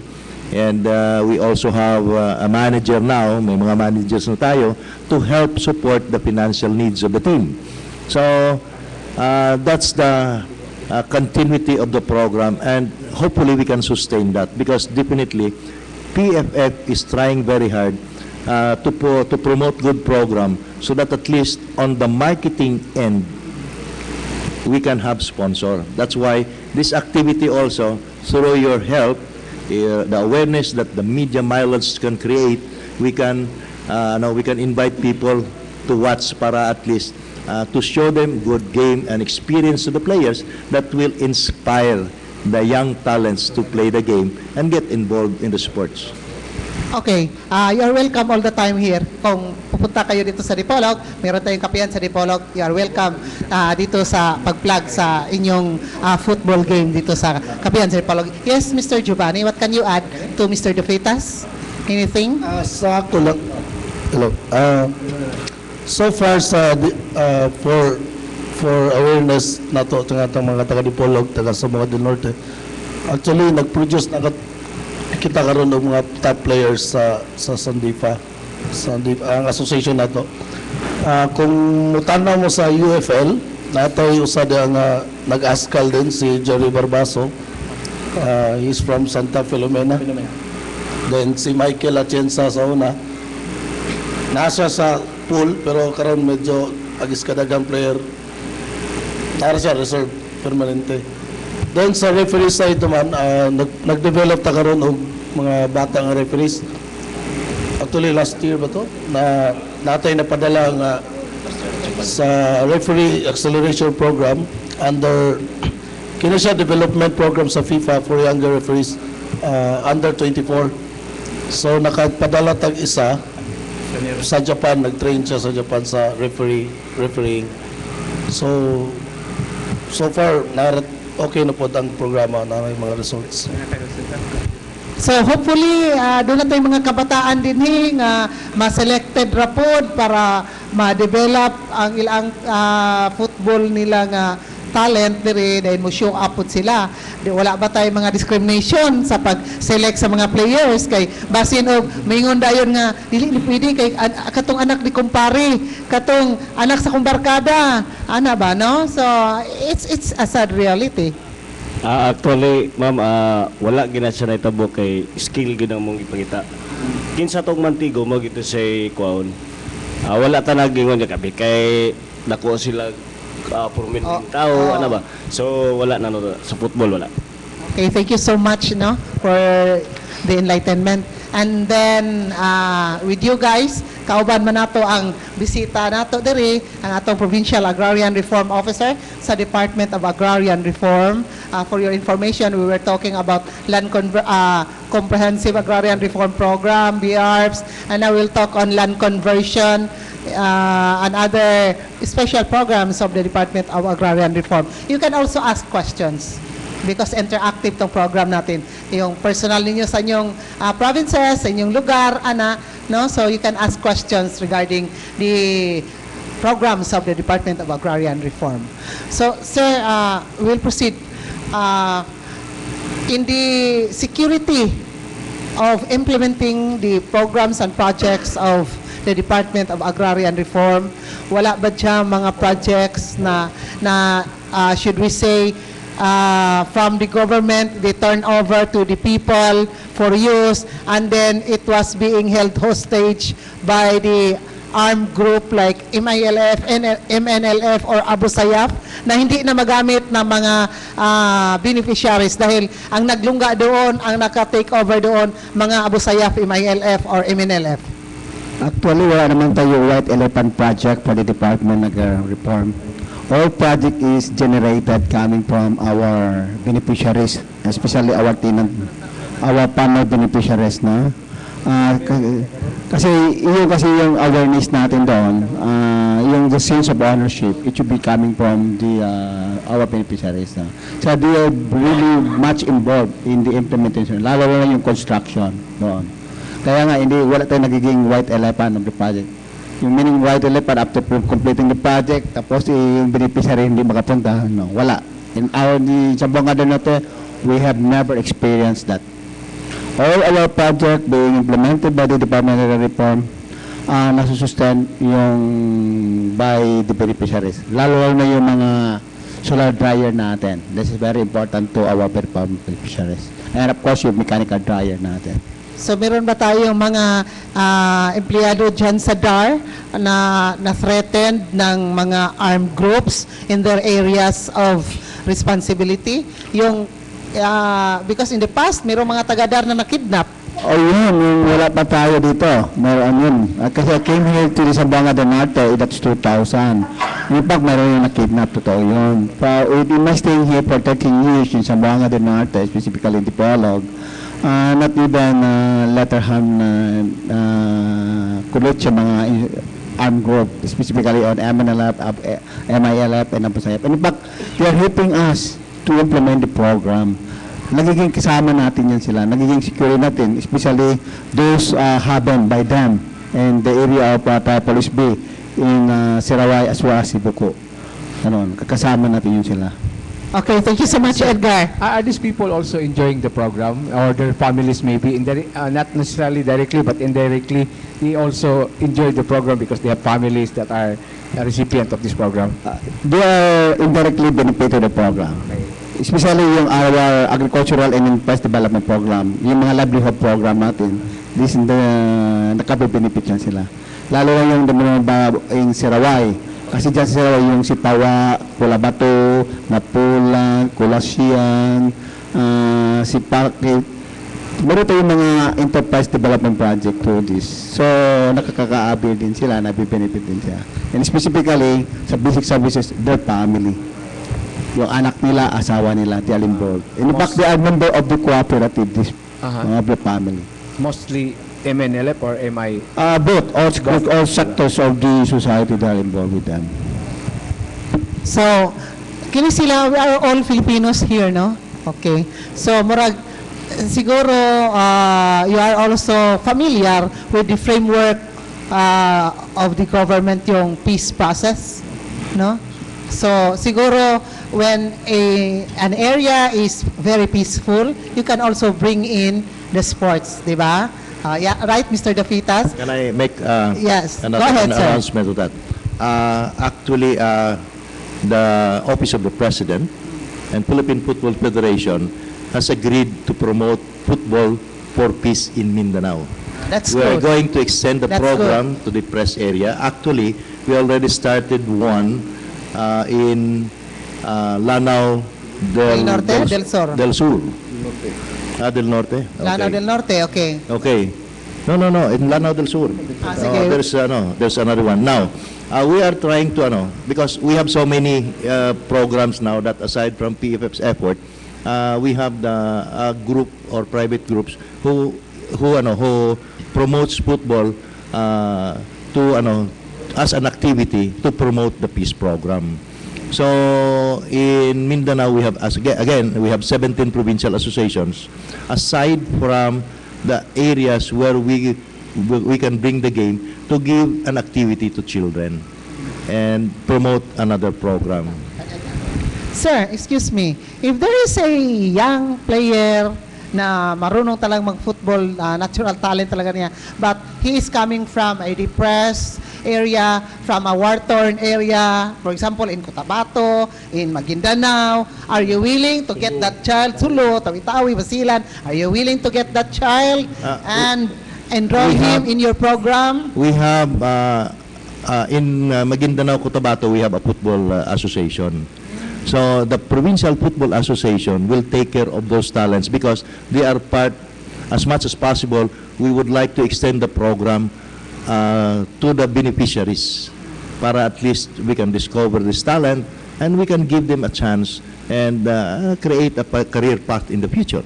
So yun ang tawag natin na social responsibility namin.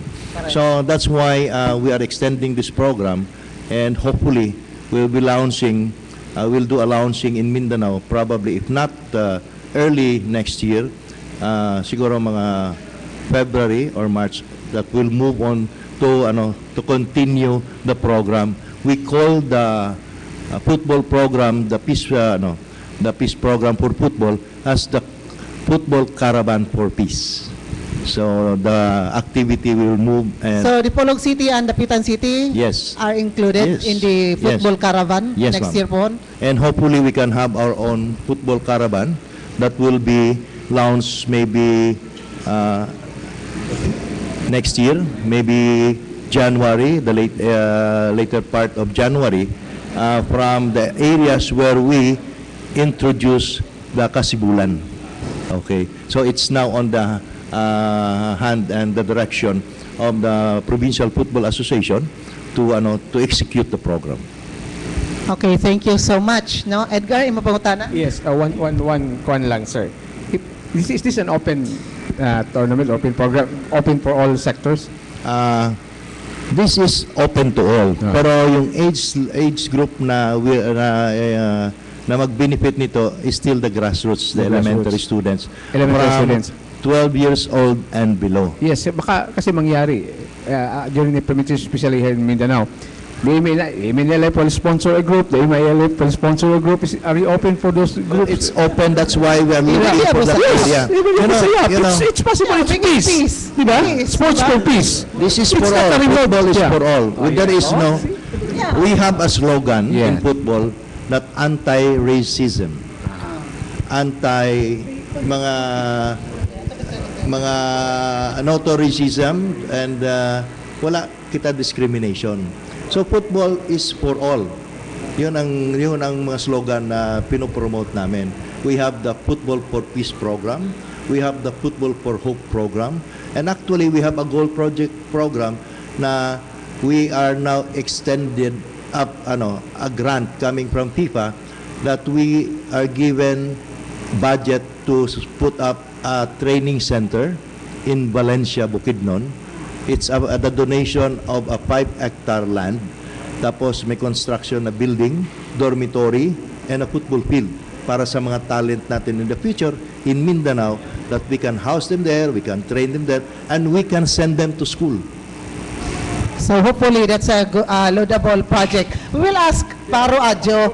He is a very active person, physically fit, sports-minded. In fact, he is also, like me, a fan of Askal. Okay? Askal. So, sir, what is your reaction yung sabi ni Mr. De Fitas na Football for Peace program? Actually, no, I would like to also put note on the question of aid, no, on the MILF one. I think it's a nice question, considering there is now framework agreement between the Philippine government and the MILF. In other words, the MILF is a partner in building community development. It's not only for agricultural development, but in somehow even the sport development. Well, Sports the development. football is coming in one of the component, one of the element in bringing it peace to the people of Mindanao, particularly in the western area of the Muslim community. In fact, even in the peace agreement, 1996 peace agreement between the MNLF and the Philippine government during the time of President Ramos, it was embodied in the provision of the agreement. They will have to develop some instinct culture of the Muslim, not only for education but even the sport development in. And that is why they are decried by the MNLF to implement this program. Maybe the reason why, because of lack financial in this the program. But with the initiative of the Football Association, and if we try to reconcile this together, it has no reason. We cannot meet in a common agenda and a common objective so that we can bring peace in the area. Yes, what can you say to that, Mr. De Fitas? Do you agree with him? It is a very, it's a very good concept now that because definitely in building up a community, we have to work together. Yeah. At the same time, with the Exactly. needs of the people for livelihood that can be provided by equal distribution of assets. Yes. Now, and also maybe, if I may suggest, because what we need for an activity are football fields. So Yes, maybe football we fields. can Yung mga promote idolans dyan sa that, Dar, yung we mga can idolans, allocate donate na a football certain field. portion. It's only 2 hectares or 3 hectares the How maximum. about it, Paro? Now, if we can provide a space for Yeah. children to play, that will promote the program and at least the tie-up again, Yeah. our With Dar.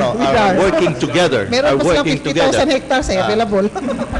We can provide, we can provide, and this is a very good initiative. Yeah.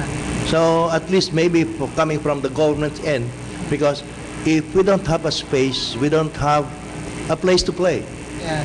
So, because if we look at the philosophy of children as they grow up, it's play. Yes.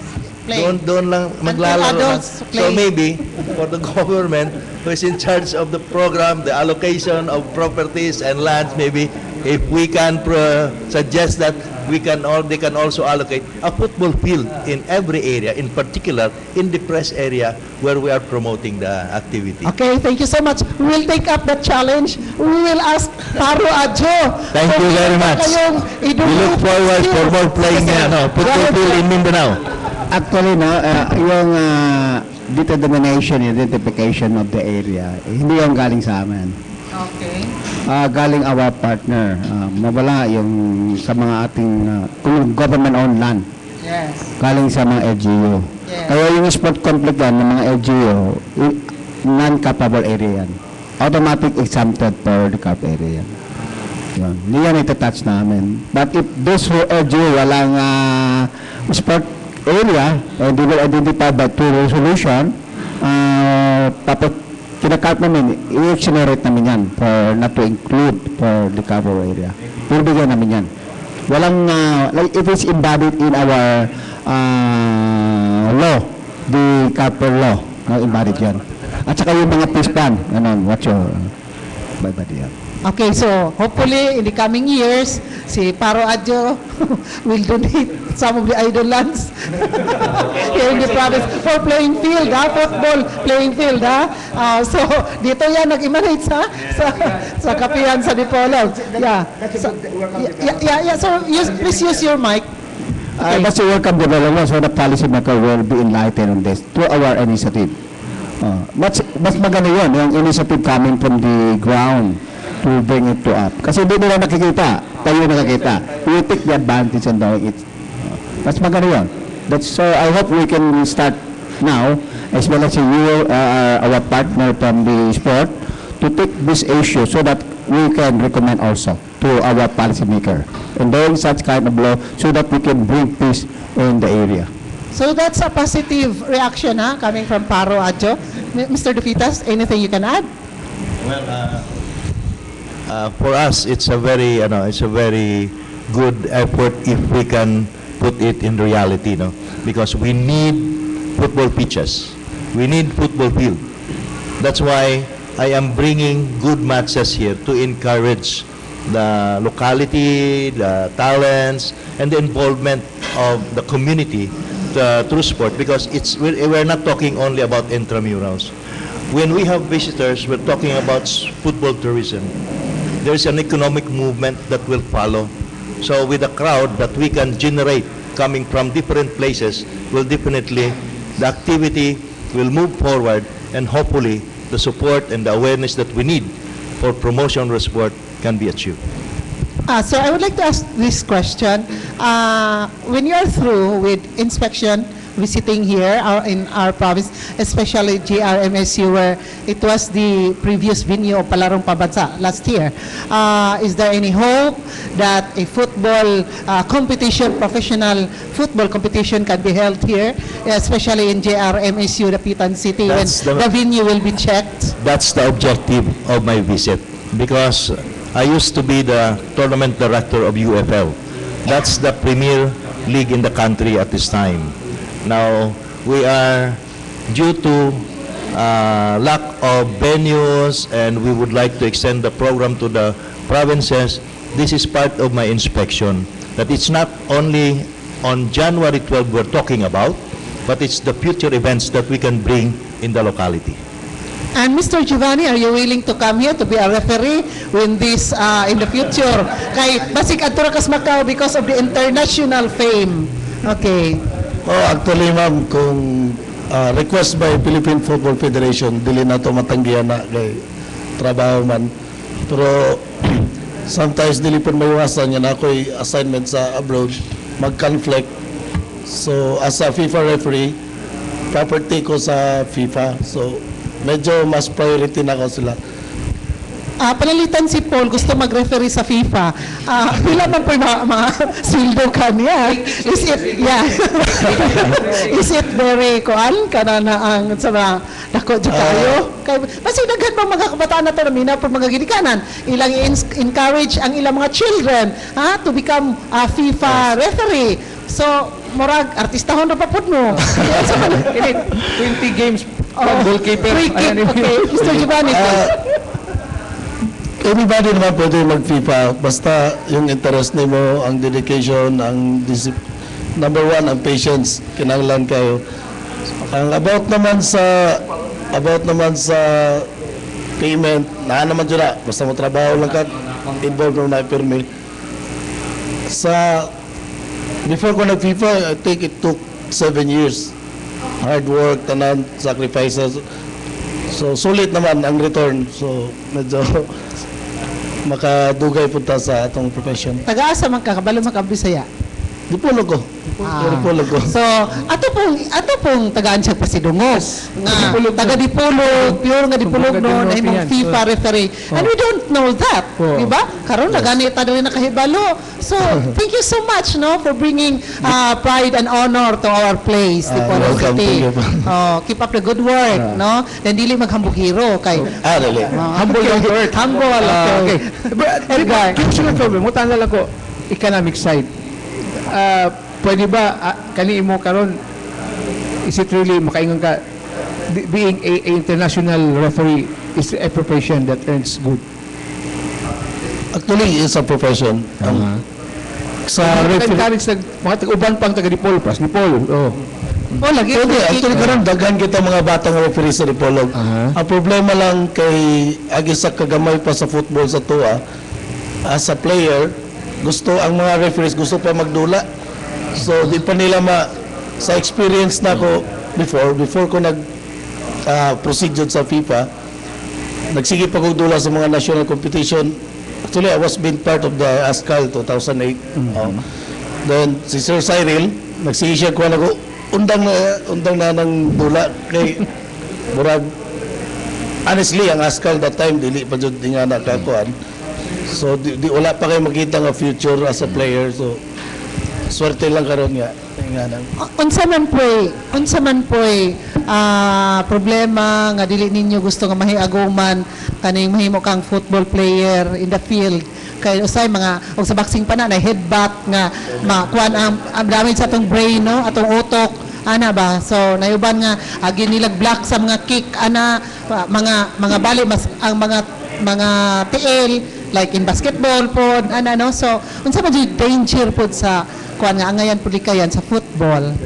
Sa football, it's a very physical game kay makita nimo ang kung magtanaw mo sa game, di ba, mas syempre involved ng speed permanente, Dagan-dagan aggression sa player. So as a referee, ang trabaho na mo is to manage the game. Dili lang sa kayo sa ang player dili kakabalo kung sa iyang intention sa iyang kontra. So we have sa FIFA last seminars na mo before jud ka mag international level namin mga psychological exams tanan so magamit na mo makita na mo ang players na siya intention na so i-prevent siya nimo una kung pwede i-prevent siya nimo then usay dili jud nimo malikayan na jud ang mga as you mentioned mga tackle mga usay pagtalikod sa referee dito na ang tira. So, muna gina-avoid na mo. 4 referees involved sa game. So, kanang sa kilid, usay ang atong interpretation, linesman. Actually, assistant referee siya. Maka-decide siya. Out ba or in? Save ba or out? So, kinala ng teamwork para makita tanan. Okay, much as we would like to discuss further about sports through FIFA, through Philippine Football Federation, and we have our guest also here, Paro Adjo, but we lack time kay 2 hours sa maning ato, no? So, next time, ari mo dere, you are welcome, no? Walk-in guests, no? You are welcome. Mangayo na lang may parting statements, no? From you guys sa ato ang kapihan sa Dipolog. And we will start with Mr. Dafitas, please. Salamat, Gids, for your invitation. So, on behalf of Philippine Football Federation, hopefully we'll have another chance to be part of your program, and so that at least our partnership and the development and the mileage that we create for the sport will be supported not only by the media but also with the community. Thank you very much. Okay, thank you so much. Yes, sir. In behalf of the Philippine Football Federation, thank you very much for hosting us here, and hopefully you support us and yung the community na we are inviting them for the January 12 round of 16 game between Rome Garjal FC and Green Archer FC at 2 p.m. at the Jose Rizal Memorial State University Field. in Dapitan City. Yes. Thank you so much, sir. Mr. Giovanni. Siguro na mention na nila, so we would like to thank lang na actually first time ni nakita po nga nanay press sa involved sa football karon sa Dipolog. So pasalamat kayo may sa support. Hopefully mag-continue ni ang ato ang kung na mga football events coming sa Dipolog. Sir, kapila na ka naigo on field gikan sa mga players? Excuse me. Kapila na ka naigo gikan sa mga players? Wala pa. Wala pa. Wala pa Hopefully dili. Wala pa kakita sumbagay pod sa fellow ni mo referees kay nag-differ mo sa opinion. Wala pod.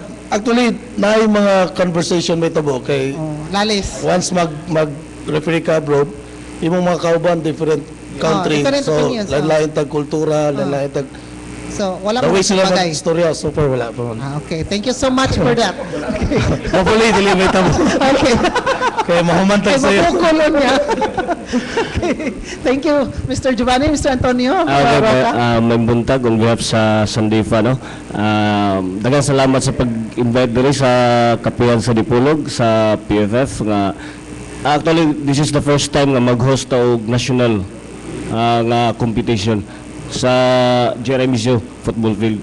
Nindot kay na siya kay silbi makapromote pod sa tuwa sa tourism tanan-tanan hasta ang mga bata nato makatan-og unsa gid ang dula sa football. O daghang salamat. We would like to, lastly, we would like to give where credit is due. Kinsay ga-invite ninyo? Asa sa Diha sa GRMSU to come here. actually gasugod ni siya sa club sa Rumgarjal kay Sir Nonong. Actually Romeo Garcia Halosos ang football club.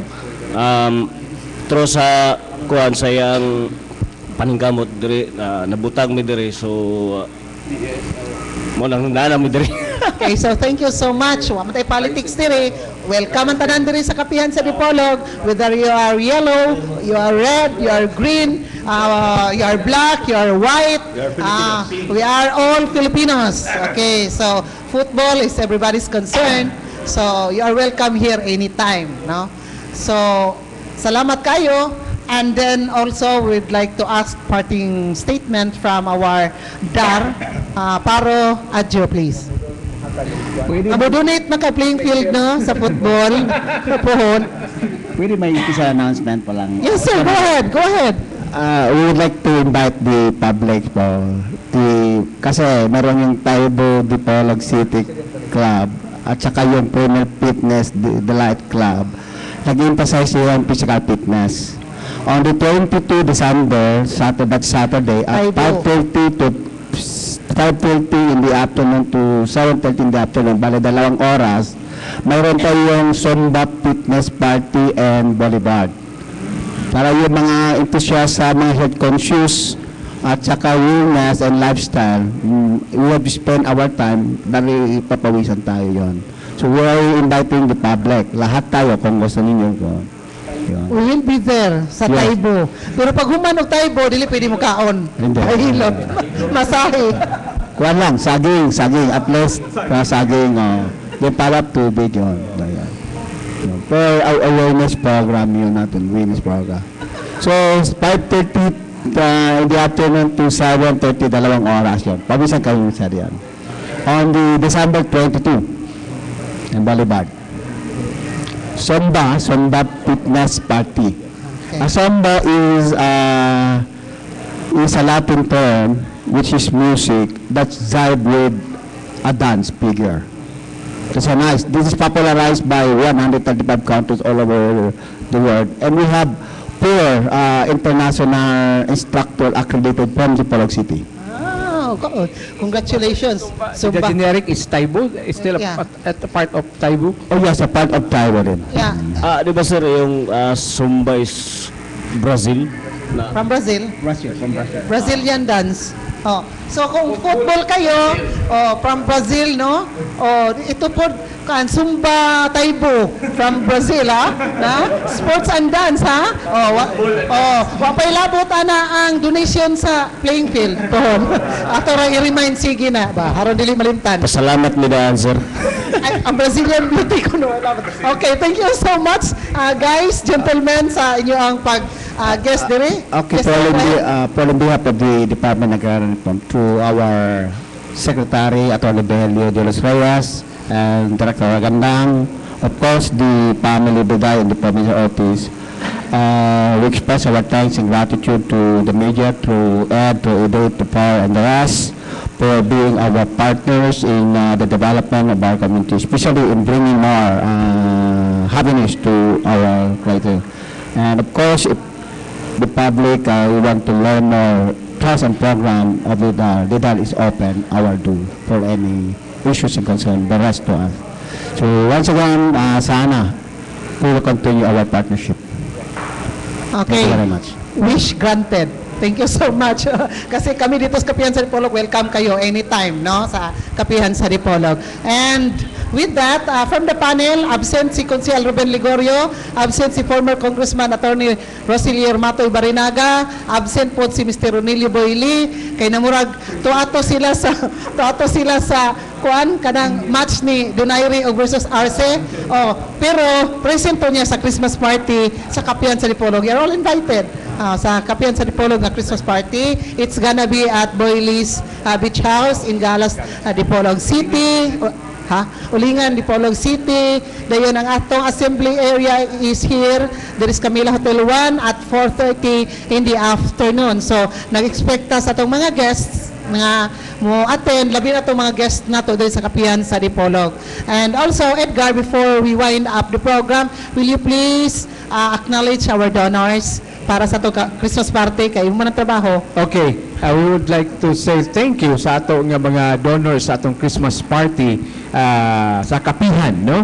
Kapihan Christmas party with family and guests, no? Friends. Ang friends of Enemies. Kapihan, enemies and everybody, nga sa atong Kapihan dito sa Kapihan And your Christmas wife. party with your family. Thank you very much sa ato nga mga donors, sila si Congressman Matoy Barinaga, and a lot, ina nato hingan tanan, basta makita ta dito tanan, the most important is magkita ta dito tanan. Personally, makapasalamat ta ninyo sa inyong pagsuporta sa Christmas party sa Kapihan sa Dipolog, along with RMN Dipolog, RMN Dipolog, DXDR, okay? So, thank you very much sa atong mga guest karong butaga dit. Okay, salamat kayo guys, gentlemen. Salamat kang Silbert Tinduyano at sa ato ang live streaming www.rmndipolog.weebly.com Tax Ilumba alang sa atong radio broadcast DXDR and IFM, si Danny Luo dito sa istasyon, sa ngalan sa atong station manager si Mr. Richard Villaronte, mana Silbert. Kini si Edith Tumong, anyong regular anchor and host sa Kapihan sa Dipolog. Mingon kaninyo, happy Sunday. God bless us all. Studio, take it away. Thank you